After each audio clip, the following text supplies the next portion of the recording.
Welcome to a series of videos called English for Emerson. On this channel we learn basic English reading and writing. You get lately some wisdom from the old times. We've been doing folk sayings. I'll put that up here. And best of all, you get a bunch of boring lectures from someone like me. It's just absolutely incredible. I've just got into these folk sayings and I just go on and on and on with all my lectures. And I'm starting to get a little bit nervous because I'm starting to run out of folk sayings. It's not going to be long before I got to get on to something else. And I have honestly no idea what I'm going to talk about next. I might go to preaching. I might you might see me up here in a suit and tie. I might start preaching. I don't know what I'm going to do. I got a good one today. Get yourself something to write with. Something to write on. I've got sloppy lines on this board. That helps me keep my letters sized correctly and make sure that, my lowercase are half the size of my uppercase. Okay, here we go. We're starting it off with the straight line down. Ooh, pretty straight line for me. Then we got a crossbar going left to right for a capital T.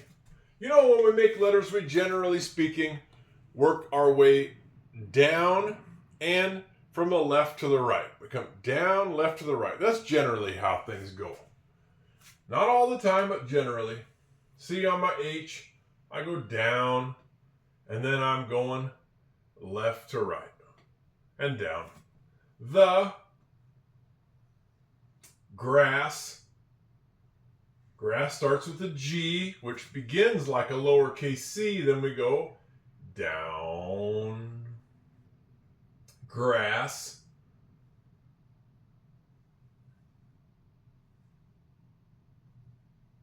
I don't think we've done the word grass on this channel yet. I don't believe so. Grass. A lot of times, the ending S will be made with two S's. A lot of times it does that. The grass is.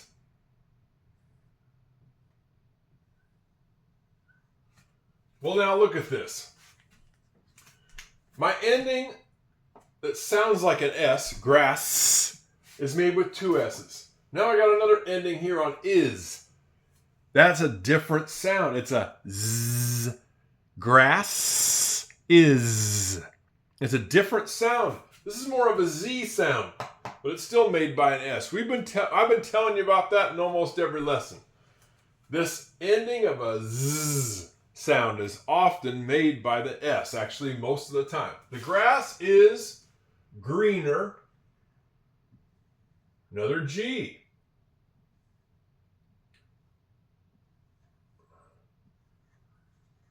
Green. That's like the color green. Greener.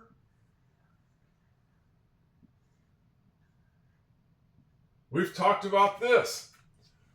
The ending that makes the sound is often made by an ER. So we got greener. The grass is greener. Notice that my G's are the only letters that go down below the bottom line. Everything else stops at the lower line so far, but the G's hang on down there. The grass is greener on the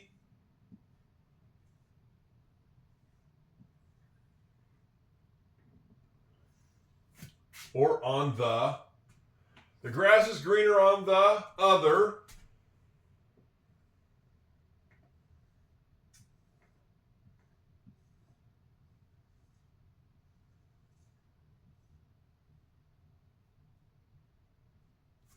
Other. There's another ER ending. We had one up here in greener. Now we got one down here in other. On the other side,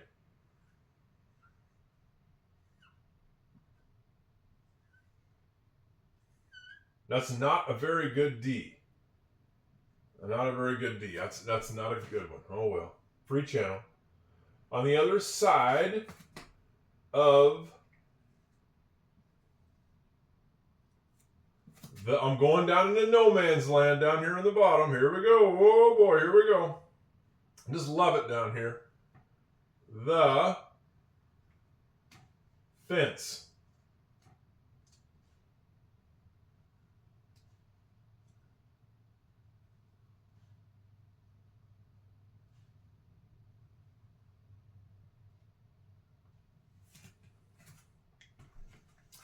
The grass is greener on the other side of the fence. Okay. What in the heck does this mean? Well, before we go into that, let's clear up some of this stuff down in here now. We notice that there's a silent E on the word side. It's not sidey. It's not sidey, it's side. There's another vowel in that word before the E that's at the end. It's an I, therefore the E is silent. In the word the, T-H-E, there is no other vowel in that word.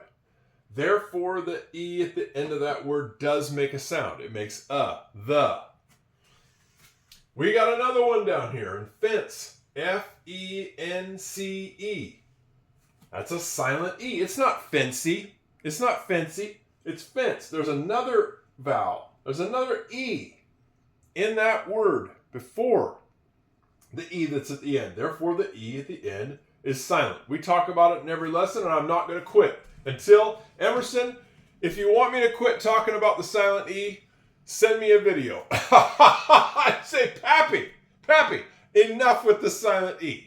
And then I'll quit. Otherwise, I'm going to keep talking about it. Notice that there's a soft C here.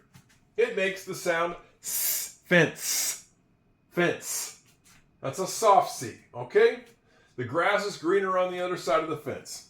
You know, you have to remember something about the people who lived back in the old days. Almost everybody had a horse and a cow because your horse was your transportation.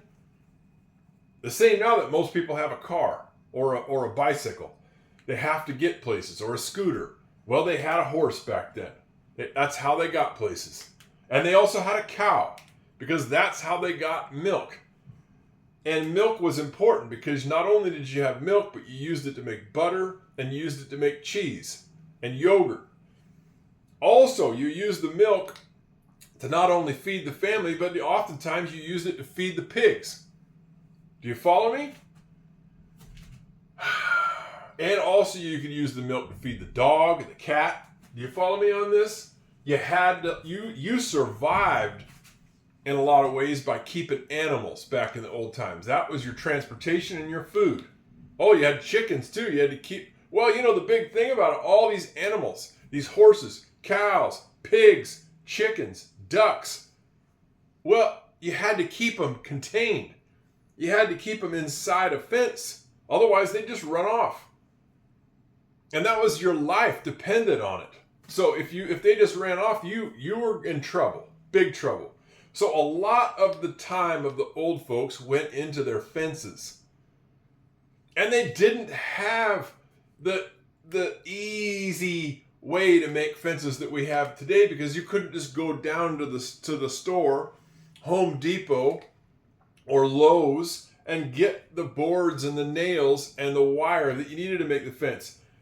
A lot of times they had to chop down trees and stuff to get the branches and the boards and stuff and stack it up and somehow make, maybe even with bricks, make mud walls. I mean, who knows what they had to do? But they had to do something to keep these animals inside and then bring food to them. Because otherwise, you know, what were they going to do? They had to always be working on fences, and animals are always trying to break them down. Well, the old folks, they knew about this. They would be constantly saying this about those animals. Yep, the grass is greener on the other side of the fence. They're trying to get out. They are constantly trying to get out. When I was a kid, we had horses and we had sheep. I mean, they were just heck on these fences. They were always trying to bend them down and get to the other side. The sheep would try to stick their heads through and eat the grass on the other side. The horses would try to bend the fence down to get the grass on the other side. It didn't matter how much grass was on the side of the fence that they were on. Those animals were always trying to get to the other side of the fence. It was just unbelievable.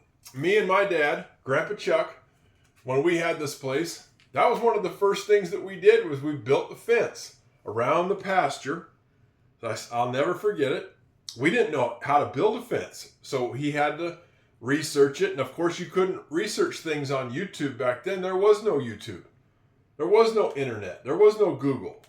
What did we do? We had to go to the hardware store and we had to ask, what do we need to build a fence? They said, well, come with us. You need these posts that you put in the ground, and you got to put in the concrete mix. And then here's some nails. We had special nails to hang the wire. Here's the wire that you put up. We built all those fences. Well, they're long gone now. All those fences we built are gone. The people that bought the house from my mom and dad, well, they don't have animals. So they tore it all down. All that's left of those fences is my memories, pretty much. The horses were always trying to get on the other side of it.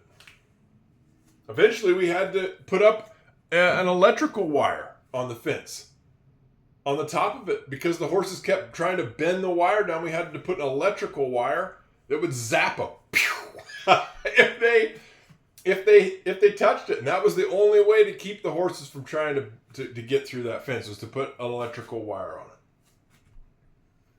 I touched the electrical wire several times. It gave you a little jolt. I don't mind telling you.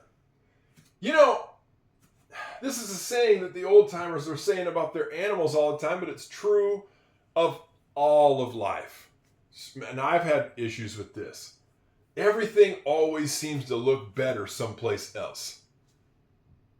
It always seems to look better someplace else. There's constantly people on YouTube making videos about places that they go to, how great they are, how fantastic they are. They put up the pictures, make interviews. Well, you know, sometimes the grass really is greener on the other side of the fence. And therefore, it's like, well, you want to get over there, naturally. But, you know, you find out in life that even though the grass is greener on the other side of the fence, and oftentimes it really is better, it's still just life on planet Earth. And it's still hard work, and there's still issues and problems no matter where you go. You're always going to run into difficulties on planet Earth. As they would say, and maybe I'll do another lesson on this phrase, it's baked into the cake. That's the truth. It's baked into the cake. There's always difficulties no matter what side of the fence that you're on. It's just the way it is. No matter what you do, no matter where you go, there's going to be difficulties. So it might look like the grass is greener, and maybe it even is, but you'll find difficulties over there too. I guarantee it. Okay, the grass is greener on the other side of the fence. Boy, I tell you what, you get some animals, you try to keep them inside, and you'll find out, boy, how they love to escape and get to the greener grass on the other side of the fence. I don't mind telling you. Okay, we'll see you next time on English for Emerson. Bye-bye.